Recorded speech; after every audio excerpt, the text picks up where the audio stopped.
missionária, garra, vontade de lutar.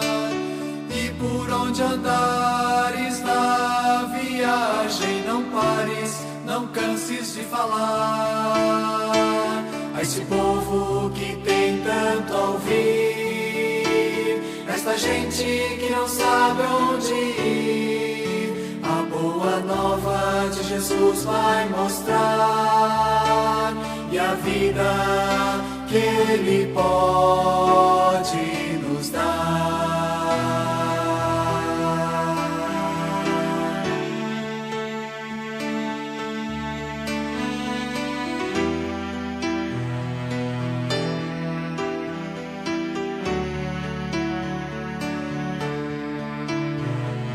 Vai por esta vida aventureira, meu grande apóstolo, Deus é fiel, é a saída, a solução verdadeira para esse povo de realidade cruel, esse povo que tem tanto a ouvir, esta gente que não sabe onde ir. A boa nova de Jesus vai mostrar, e a vida que Ele pode nos dar.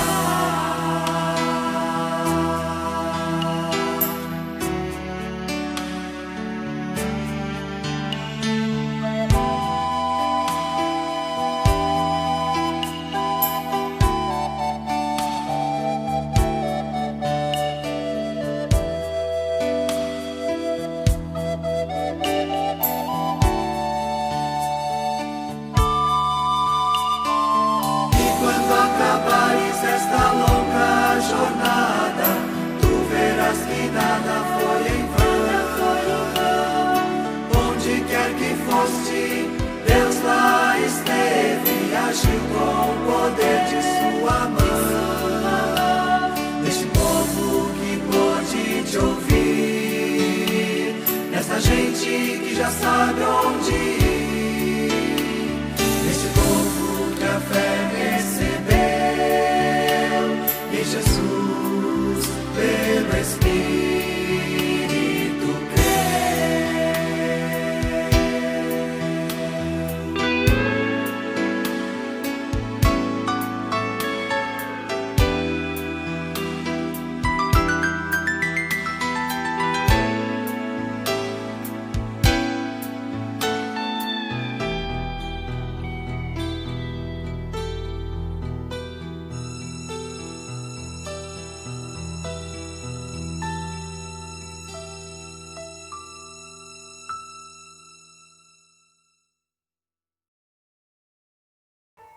Olá, tudo bem? Está começando mais uma noite de oração aqui na Congregação São Lucas, do bairro Harmonia, em Canoas, e é uma alegria ter você como o nosso convidado. Muito obrigado por sua participação.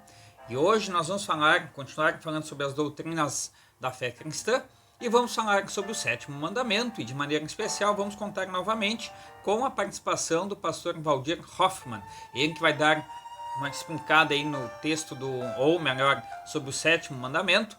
E eu quero mostrar dentro do texto bíblico como é que acontece o sétimo mandamento. É um dos modos da gente enxergar. Porque normalmente nós pegamos as doutrinas básicas da fé cristã, estudamos, decoramos, sabemos na ponta da língua, mas quando nós lemos o texto bíblico, ou até no nosso dia a dia, a gente às vezes tem dificuldade de enxergar, às vezes, como as coisas acontecem de modo sutil. Isso mesmo.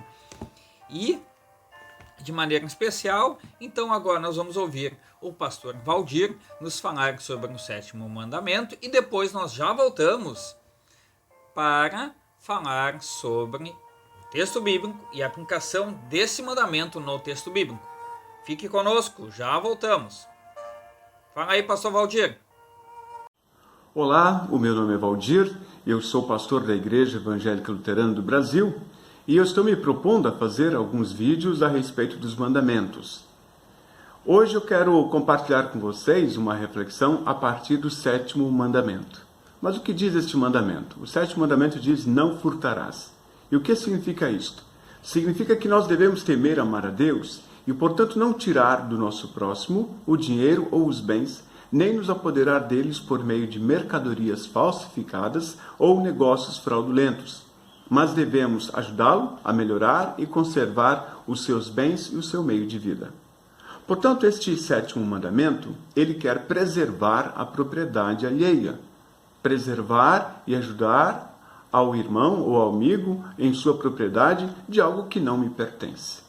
Infelizmente, nós vivemos uma sociedade onde as pessoas querem sempre tirar vantagens, querem passar a perna em alguém, querem aplicar um golpe em alguém, querem tirar os seus bens.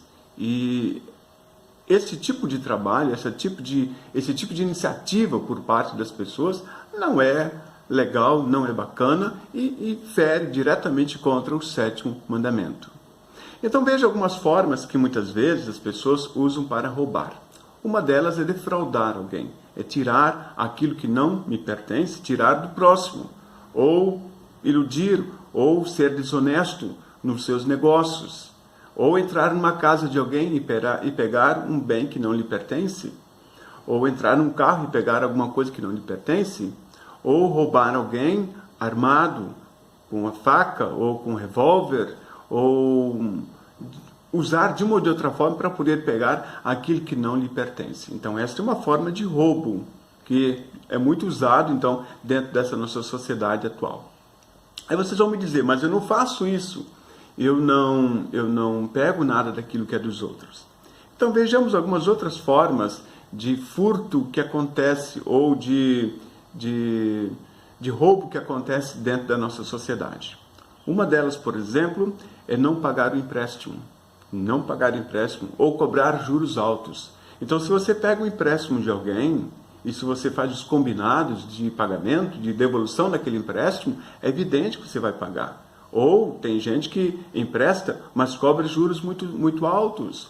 Tem muitos agiotas, por exemplo, que fazem parte desse grupo, então, de pessoas que cobram juros muito altos. Esta é uma forma de roubo que nós temos dentro da nossa sociedade.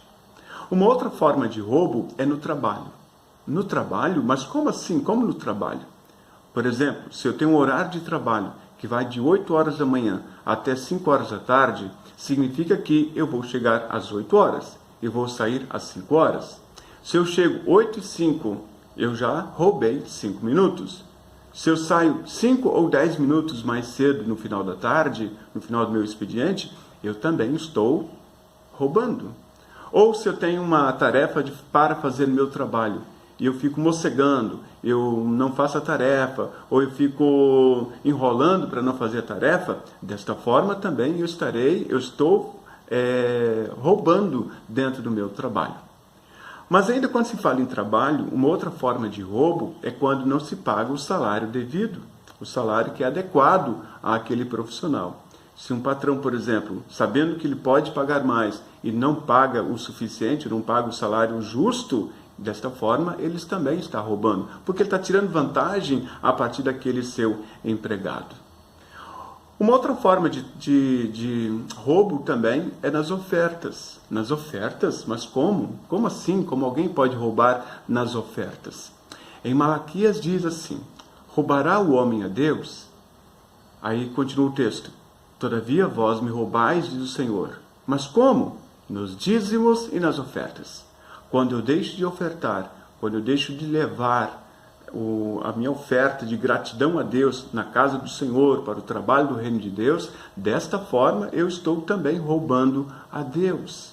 Infelizmente, muitas pessoas querem sempre tirar vantagens no que diz respeito às suas finanças e deixam de ofertar. E desta forma, então, acabam roubando de Deus. Vejam, eu coloquei aqui algumas questões que falam a respeito de roubo. Infelizmente, as pessoas querem sempre tirar vantagens. Eu vou colocar mais um exemplo aqui, bem simples. Quando uma criança ou um aluno quer colar na prova, ele está roubando, porque aquele conhecimento não é seu. Quando um aluno faz um trabalho e outro quer que o seu nome seja colocado no trabalho, mesmo que ele não tenha feito nada para a confecção daquele trabalho, que seria um trabalho em grupo, ele também está roubando. Então a gente vai enumerando assim, várias coisas pequenas que envolvem a roubo. Por exemplo, quando você não pega a sua nota fiscal, seu cupom fiscal, porque o produto ficou mais barato para você, então você está sonegando o imposto naquele momento. Também é uma forma de roubar. E assim a gente vai enumerando uma série de situações ao longo da nossa vida que a gente acaba infringindo estas leis. Da mesma forma, quando você vai jogar um futebol e quer passar a perna em alguém, quer tirar vantagem naquele futebol, você está roubando. Portanto, o roubo não é somente a roubos materiais, tudo aquilo que envolve formas de furto para onde você está tirando vantagens de alguém. Mas então qual seria a finalidade dos bens materiais? Primeira finalidade, Deus tem colocado os bens materiais na nossa vida com o objetivo de nós os consagrarmos a Ele. Deus tem permitido que nós tenhamos a nossa casa, que nós tenhamos o nosso carro, a nossa moradia, o nosso meio de transporte, o nosso terreno, os nossos bens materiais. Isso tudo é para usufruirmos, mas ao mesmo tempo é para que estes bens, inclusive os bens financeiros, o aspecto de dinheiro, também sejam para que nós possamos ofertar a Ele. E ofertar o melhor, não as sobras, é evidente. Também Deus nos deu os bens materiais para que nós não peguemos aquilo que é do outro e nós estejamos satisfeitos com aquilo que nós temos.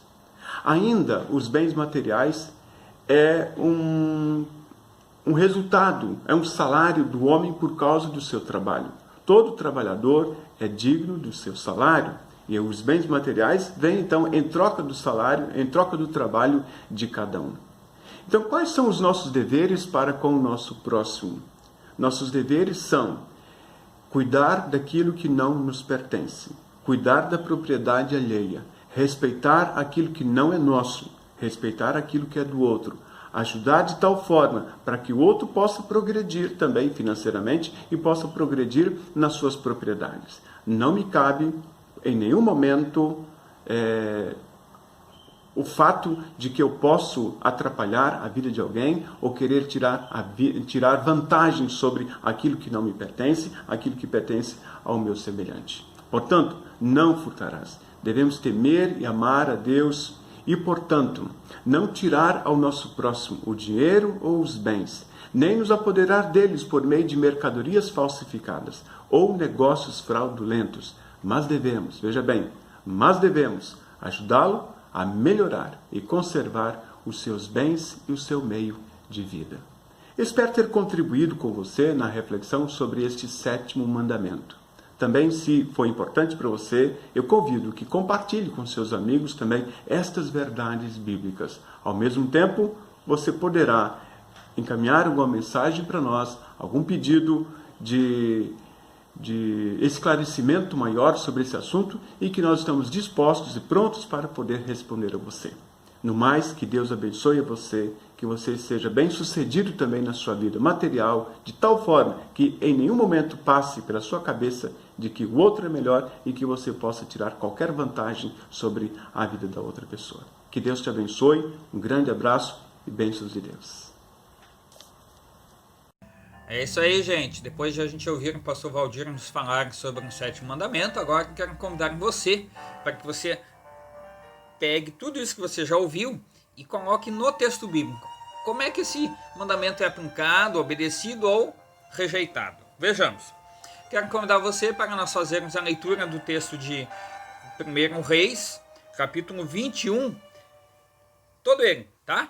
Eu vou ler, como de hábito, na Bíblia, na nova tradução da linguagem de hoje. Você é convidado a ler na sua Bíblia. Se você não tiver esta versão, você pode acompanhar na versão que você tiver, tá bom? O importante é que a gente tenha contato com a palavra de Deus. É primordial, essencial que a palavra de Deus ela realmente faça parte do nosso dia a dia. Vamos ler então o texto? Pegou a sua Bíblia aí? Dá um pause aí no vídeo aí e vai lá e pegue sua Bíblia. Tá bom? Vamos lá então? 1 Reis, capítulo 21, diz assim: Depois disso aconteceu o seguinte: Acabe, rei de Samaria, tinha um palácio em Jezreel. Perto desse palácio ficava uma plantação de uvas que pertencia a um homem chamado Nabote. Certo dia, Acabe disse a Nabote: dê-me a sua plantação de uvas. Ela fica perto do meu palácio e eu quero aproveitar o terreno para fazer uma horta. Em troca, eu lhe darei uma plantação de uvas melhor do que a sua, ou, se você preferir, eu pagarei um preço justo por ela. Essa plantação de uvas é uma herança dos meus antepassados, respondeu Nabote. Que o Senhor, Deus, me livre de entregá-la ao Senhor. Acabe foi para a casa aborrecido e com raiva por causa do que Nabote tinha dito. Ele se deitou na cama, virado para a parede, e não quis comer nada. Então a sua esposa Jezabel foi falar com ele e perguntou: por que você está aborrecido? Por que não quer comer? Ele respondeu: é por causa do que Nabote me falou. Eu lhe disse que queria comprar a sua plantação de uvas, ou então, se ele preferisse, eu lhe daria outra em troca. Mas Nabote me disse que não me daria a sua plantação. Então Jezabel disse a Acabe, o seu marido: afinal de contas, você é o rei ou não é? Levante-se, anime-se e coma. Eu darei a você a plantação de uvas de Nabote, o homem de Jezreel. Então ela escreveu algumas cartas em nome de Acabe e carimbou-as com o anel de sinete dele e as mandou para as autoridades e para os líderes de Jezreel. As cartas diziam o seguinte: mandem avisar que vai haver um dia de jejum, reúnam todo o povo e ponham Nabote num lugar de honra. Ponham sentado na frente dele 2 homens de mau caráter para acusarem Nabote de ter amaldiçoado a Deus e ao rei. Depois levem Nabote para fora da cidade e o matem a pedradas. Os líderes e as autoridades de Jezreel fizeram o que Jezabel havia ordenado. Eles mandaram avisar que ia haver um dia de jejum, reuniram o povo e puseram Nabote num lugar de honra. Então, diante do povo, os 2 homens de mau caráter acusaram Nabote de haver amaldiçoado a Deus e ao rei. E assim ele foi levado para fora da cidade e morto a pedradas. Depois mandaram dizer a Jezabel, Nabote foi morto a pedradas. Logo que Jezabel recebeu o recado, disse a Acabe: Nabote morreu, agora vai e tome posse da plantação de uvas que ele não quis vender a você. Logo que soube que Nabote estava morto, Acabe foi até a plantação de uvas e tomou posse dela. Então o Senhor Deus disse a Elias, o profeta de Tisbé: vá falar com Acabe, rei de Israel, que mora na cidade de Samaria. Você o achará em Jezreel, na plantação de uvas de Nabote. Ele foi até lá para tomar posse dela. Diga a Acabe que eu, o Senhor, estou dizendo a ele: você mata o homem e ainda fica com a propriedade dele? Diga a Acabe que o que eu estou dizendo é isto: no mesmo lugar onde os cachorros lamberam o sangue de Nabote, eles lamberão o seu próprio sangue. Quando Acabe viu, Elias perguntou: você já me achou, meu inimigo? Elias respondeu: achei sim, porque você se entregou completamente a fazer o que o Senhor Deus considera errado. Por isso ele lhe diz: eu vou fazer com que a desgraça caia sobre você. Vou acabar com você e vou me livrar de todos os homens da sua família, tanto os jovens como os velhos. Vou fazer com a sua família o mesmo que fiz com a família do rei Jeroboão, filho de Nebate, e com a família de Baasa, filho de Aías. Pois você levou o povo de Israel a pecar, e isso me provocou e me fez ficar irado. Elias continuou dizendo: e quanto a Jezabel, o Senhor Deus diz que os cachorros comerão o seu corpo na cidade de Jezreel. Os parentes dela que morrerem na cidade serão comidos pelos cachorros, e os que morrerem no campo serão comidos pelos urubus. Não houve ninguém que tivesse se entregado tão completamente a fazer coisas erradas que não agrada ao Senhor, como fez Acabe. E tudo que ele fez por sugestão da sua esposa Jezabel. Acabe cometeu os pecados mais vergonhosos, adorando ídolos, como haviam feito os amorreus, o povo que o Senhor havia expulsado do país, conforme o povo de Israel tinha ido avançando. Quando Elias acabou de falar, Acabe rasgou as suas roupas, jogou-as longe e vestiu uma roupa de pano grosseiro. Ele não comia nada, dormia em cima de panos grosseiros e andava triste e abatido. Então o Senhor Deus disse ao profeta Elias: você viu como Acabe tem se humilhado diante de mim? Já que ele está fazendo isso, não será durante a vida dele que vou fazer a desgraça que prometi. Será durante a vida do filho dele que eu vou fazer cair a desgraça sobre a família de Acabe. Algumas coisas importantes nesse texto é importante que a gente destaque. Uma delas, Nabote é um homem fiel. Sim, fiel. Ele lembra dos ensinamentos de Moisés, ele lembra das regras com relação às heranças. Que regras eram essas?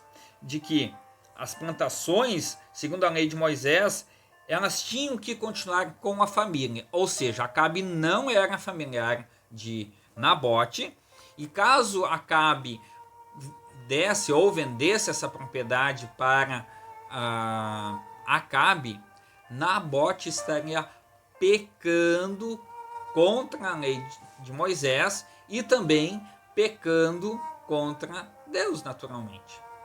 E estaria desrespeitando o quarto mandamento, que é: honra teu pai e tua mãe, para que te vás bem e vivas muito tempo sobre a terra, aonde nós aprendemos todas as boas coisas para vivermos em família, em sociedade. E Nabote estava levando isso muito a sério. E aí, Acabe deixa-se levar por sua esposa, que tem uma péssima índole, acaba roubando. E qual que é o sétimo mandamento mesmo? Não furtarás, quer dizer, não roube, não tire de alguém aquilo que não é seu. E esse texto nos convida a pensar exatamente nisso. Como de maneira sutil. Aparentemente, o rei não era culpado, mas as coisas as tramóias foram feitas literalmente por baixo dos panos para incriminar um inocente. Isso é muito perigoso quando as pessoas mentem. Isso pode tirar a vida, elas tiram e roubam a dignidade das pessoas. Sim, roubam aparentemente a dignidade das pessoas. Do mesmo modo, nós podemos observar no texto, foi tudo aparentemente tão bem arquitetado que nesse texto, inclusive, nós vamos ler e estudar ele também com relação ao 8º mandamento, o 9º mandamento e o 10º mandamento. E poderíamos já ter estudado ele semana passada, quando nós falamos sobre o 5º mandamento, que é não matar. Esse texto ele engloba todos os mandamentos. É incrível como esse texto é maravilhoso. Aí você diz: como assim, pastor? Sim, porque se Acabe e Jezabel tivessem sido fiéis à palavra de Deus, eles não teriam desobedecido às leis de Deus, não teriam ofendido o nome de Deus, não teriam ofendido ao próprio Deus, que é o primeiro mandamento, não teriam cometido o pecado de matar, não teriam cometido o pecado de roubar, não teriam cometido o pecado de mentir, e por aí vai. E aí nós vamos ver semana que vem para ver com relação ao 8º mandamento. Qual que é o 7º mandamento mesmo? Não furtarás. E é importante que a gente não esqueça disso. E aí diz aqui que Deus manda o mensageiro. Sempre de novo, os profetas alertando o povo. É que nem hoje.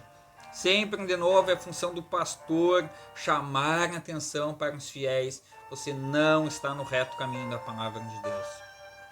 É triste o pastor ter que fazer isso, mas é uma das funções e que possa o pastor exercer sem ter, como se diz, rabo preso, outras coisas, sim, no sentido assim, que ele tenha autonomia e liberdade de falar, e tem que falar, tem que chamar a atenção, porque senão não há arrependimento. Aqui diz o texto que Deus se agradou de ver Acabe entristecido pelo pecado que ele havia cometido. Deus, inclusive, promete que vai castigar, vai matar Acabe. E ele diz, olha, por eu ver que ele está entristecido, está agindo de modo diferente, vou ter piedade. Em última análise, as ameaças de Deus, de castigo, de morte, sempre é para que o pecador mude de vida e ainda possa, enquanto o coração estiver batendo, se arrepender e ter o perdão de Deus. Então, voltando agora no nosso contexto diário. Quantas vezes nós roubamos, né? Quantas vezes nós furtamos o tempo, furtamos a oportunidade de estar na casa de Deus, de ouvir a palavra de Deus, furtamos o direito do outro também ter coisas melhores, furtamos o direito de cobrarmos dos nossos políticos melhores condições para vivermos na sociedade, furtamos muitas vezes o direito a uma boa educação, uma boa saúde, e quando eu digo nós, porque nós também fazemos parte do país, a gente sempre aponta o dedo para os outros, e não é assim. É importante que a gente pense seriamente sobre este mandamento. Às vezes a gente só pensa no 7º mandamento como sendo aquele mandamento bom. Se eu achei um copo, eu não posso pegar para mim. Ou melhor, não posso ir na casa de alguém e pegar um copo. Não posso pegar e fazer uma compra no cartão em nome do outro porque isso é roubo. Ou roubar um carro, uma moto, uma bicicleta, dinheiro. A gente pensa às vezes nesse tipo de roubo somente. E não é bem assim. O 7º mandamento é muito mais amplo. Quando alguém sequestra alguém e rouba a dignidade, a tranquilidade, quando alguém agride verbalmente a outra pessoa, também está me tirando algo que lhe é precioso, a sua paz e assim por diante. Então é bem mais amplo esse mandamento do que muitas vezes nós pensamos. Tá? Que Deus abençoe. E agora nós vamos então falar com Deus em oração. E depois ainda fazemos a oração do Pai Nosso e a oração da bênção. E aí a confissão de fé.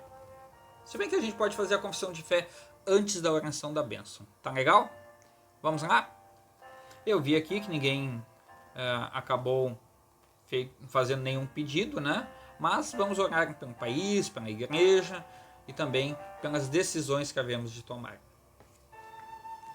Onipotente Deus, Pai Todo-Poderoso, nós te louvamos e rendemos graças porque na tua misericórdia, sempre de novo, tu nos acolhes. Obrigado por dar-nos a oportunidade do arrependimento, que este possa ser verdadeiro e que não seja somente da boca para fora. Permita, Senhor Jesus, que o 7º mandamento seja por nós cumprido, para que nós não venhamos a pecar contra ti neste sentido.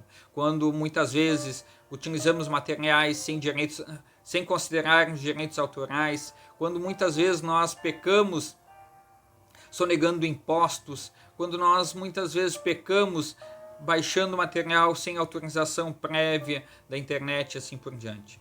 Senhor Jesus, tenha compaixão de nós, ajude-nos a vivermos de modo correto e digno conforme a tua vontade. Ainda te pedimos que a tua palavra se espalhe pelo mundo afora e que tenhamos um mundo mais justo também para nós vivermos e assim vivermos uma sociedade mais igualitária. Senhor Jesus, permita que o nosso país tenha governantes justos, fiéis. Infelizmente, nós temos visto notícias que apontam para um lado oposto. Tenha compaixão de nós, Senhor Jesus. Não nos condenes, mas derrama sobre nós a tua misericórdia. Senhor Jesus, ainda nós pedimos, olhai com bondade sobre a tua igreja no Brasil. Se tu, para com a congregação São Lucas Misericordioso, permita que as pessoas tenham desejo de serem igreja. Como tem sido difícil ver teus filhos simplesmente fazendo pouco caso com relação à pregação do teu santo evangelho.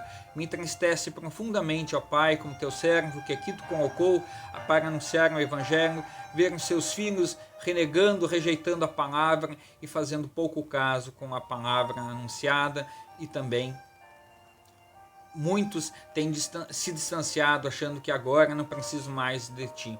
Senhor Jesus, olhai com misericórdia, permita o arrependimento, mas se for da tua vontade, que por meio da dor as pessoas possam compreender o teu amor, que assim aconteça conforme o teu desejo. Olhai com bondade sobre a Igreja Evangélica Luterana do Brasil, sobre seus pastores, as suas lideranças, sobre a direção nacional, para que sempre que tivermos que tomar decisões, sejam conforme a tua santa vontade. Senhor Jesus, ainda te pedimos que abençoes o retorno do Departamento de Servas, que na sexta-feira irá se reunir. Abençoe a reunião para que as servas possam se colocar à disposição para o trabalho, também participar, aprender, crescer no conhecimento e temor a ti. Ainda te pedimos, ó Senhor Jesus, em favor da família pastoral pelas decisões que haverão de tomar. Humildemente, ó Senhor Jesus, nós assim oramos e confiamos, pedimos que livre-nos de calamidades, infortúnios, não permita-nos, ó Senhor Jesus, que venhamos a pecar sobre ou contra o 7º mandamento que diz, não furtarás. Não permita, ó Senhor Jesus, que venhamos a pecar contra este mandamento que é tão importante para nós também vivermos de modo igualitário na sociedade. Humildemente nós oramos, confiamos na tua ajuda e que faça-se a tua vontade em todos os nossos dias. Assim nós oramos. Amém. Vamos fazer a oração do Pai Nosso? Pai nosso que estás no céu, santificado seja o teu nome. Venha o teu reino. Seja feita a tua vontade, assim na terra como no céu. O pão nosso de cada dia nos dá hoje, e perdoa-nos as nossas dívidas, assim como nós também perdoamos aos nossos devedores. Não nos deixes cair em tentação, mas livra-nos do mal, pois teu é o reino, o poder e a glória para sempre. Amém. E agora, então vamos confessar a nossa fé com as palavras do credo apostólico, dizendo: creio em Deus Pai Todo-Poderoso, Criador do céu e da terra, e em Jesus Cristo, seu único Filho, nosso Senhor, o qual foi concebido pelo Espírito Santo, nasceu da Virgem Maria, padeceu sob Pôncio Pilatos, foi crucificado, morto e sepultado, desceu ao inferno, no terceiro dia ressuscitou dos mortos, subiu ao céu e está sentado à direita de Deus Pai Todo-Poderoso, de onde há de vir a julgar os vivos e os mortos.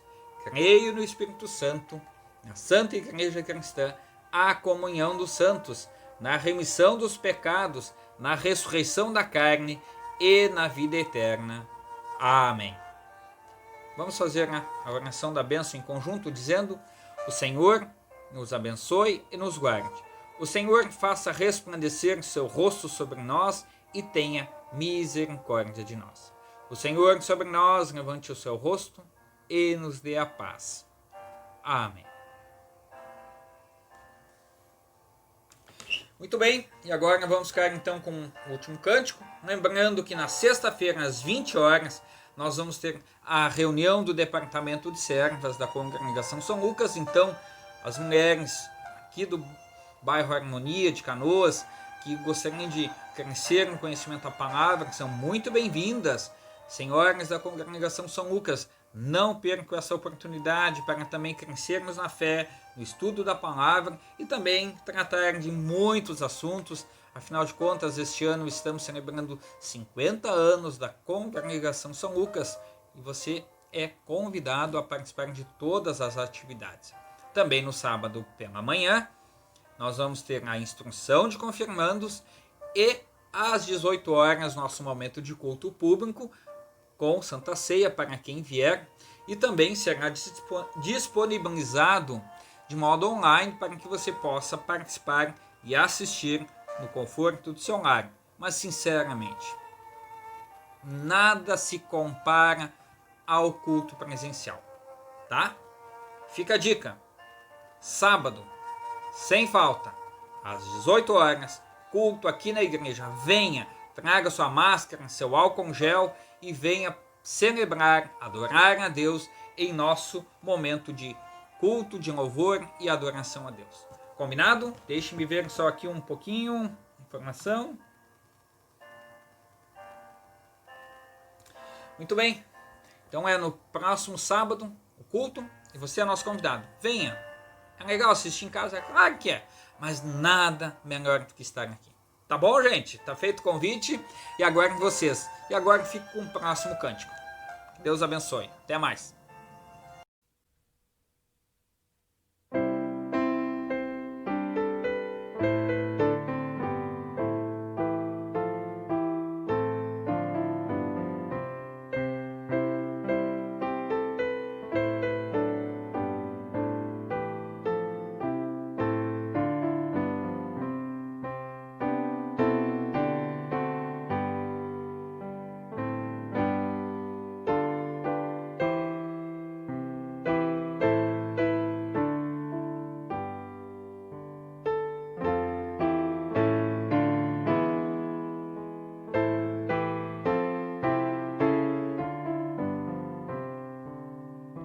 Castelo forte é nosso Deus, defesa e boa espada.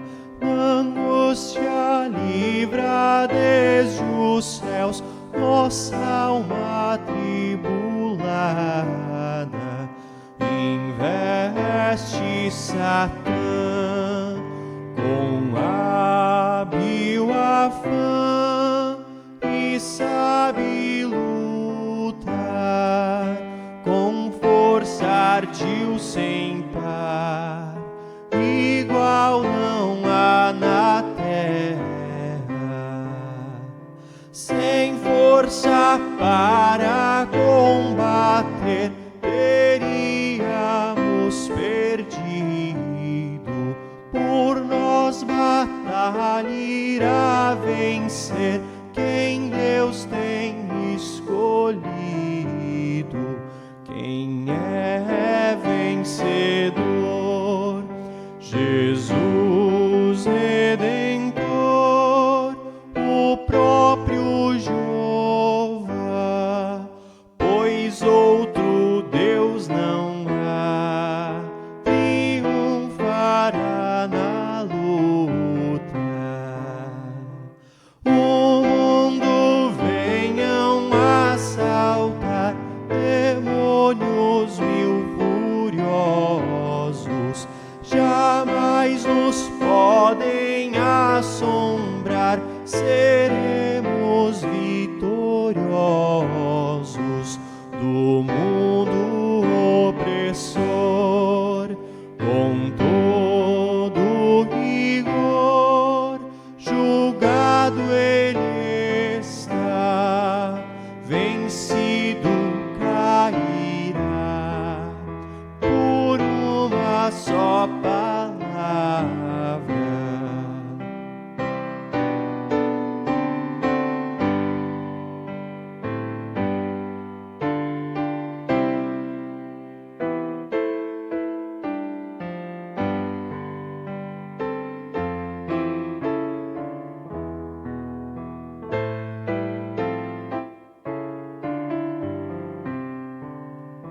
O Verbo eterno ficará, sabemos com certeza, e nada nos perturbará, com Cristo por defesa. Se vierem roubar os bens e o lar, que tudo sirva, proveito não lhes dá. O céu